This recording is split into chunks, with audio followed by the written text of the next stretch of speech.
Hi అండి, welcome back to my channel. నేనైతే ఇప్పుడు బీరకాయ ఇగురు ఏ విధంగా చేసుకుంటానో చూపించేస్తాను అనమాట. నేను 1/2 కేజీ బీరకాయలు తీసుకున్నాను, ఒక ఉల్లిపాయ తీసుకొని, ఒక పచ్చిమిరపకాయ తీసుకున్నాను. ఇంకా చిన్న చిన్న పీసులుగా కట్ చేసుకోవాలన్నమాట. బీరకాయ మీద ఉన్నటువంటి పొట్టు మొత్తం తీసేసి చిన్న చిన్న ముక్కలుగా కట్ చేసేసుకొని ఒక గిన్నెలో వాటర్ వేసుకొని దాంట్లో వేసేసుకున్నాను అనమాట. ఈ విధంగా ఇంకా బీరకాయ చూపులకేమో ఇంతలా కనపడుతుంది. అది కోసినప్పుడు తీరా కూర అయ్యేపాటికి గట్టిగా 1/2 కేజీ బీరకాయ కూడా 2 మనుషులకే వస్తుంది అనమాట. ఇంకా ఇదిగోండి ఈ విధంగా కట్ చేసుకున్నాను కదా. ఒక బౌల్ తీసుకున్నాను, బౌల్లో ఆయిల్ వేసుకున్నాను. ఆయిల్ వేడెక్కిన తర్వాత తాలింపు గింజలు అయితే వేసేసుకున్నాను అనమాట. తాలింపులు అంటే మళ్ళీ ఆలోచిస్తారేమో, పచ్చిశనగపప్పు, ఆవాలు, జీలకర్ర, అలాగే ఎండుమిరపకాయ, వెల్లుల్లిపాయి, ఈ 5 కూడా నూనెలో చక్కగా గోల్డెన్ కలర్ వచ్చేదాకా వేపేసుకున్నానా.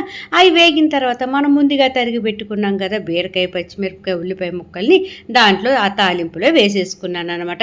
చూసారా, కోసేటప్పుడేమో 1/2 కేజీ లాగుంది, కోసి నీళ్ళల్లో వేయగానే గట్టిగా 1/4 కేజీకి వచ్చిందనమాట. ఇది తీరా మగ్గేపాటికి 2కే వస్తుంది. ఇంకా దీంట్లో కొంచెం ఉప్పు అయితే వేసుకున్నాను, కొంచెం వాటర్ కూడా వేసుకున్నాను అనమాట. ఇంక ఈ వాటరు, తాలింపులు, ఈ బీరకాయ ముక్కలు, ఉప్పు అన్నీ కూడా కలిసేదాకా చక్కగా ఈ విధంగా కలిపేసుకోండి. అదేంటి వాటర్ వేసావు అనేసి అనుకుంటున్నారు. ఆ వాటర్ వేయటం వల్ల మనకు ఆ బీరకాయ తను పిట్టులాగా ఉంటుంది కదా, కొంచెం ఆ పైన లేయర్ అది అనేది మనకి నోటికి సాఫ్ట్గా ఉంటుందన్నమాట. చక్కగా ఉడికిపోతుంది.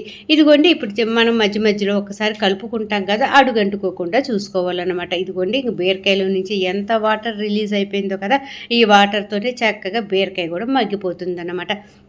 ఇంకా మనం బీరకాయ స్టవ్ మీద పెట్టిన తర్వాత ఇదిగోండి ఒక పావు గంటకి ఈ విధంగా తయారవుతుంది.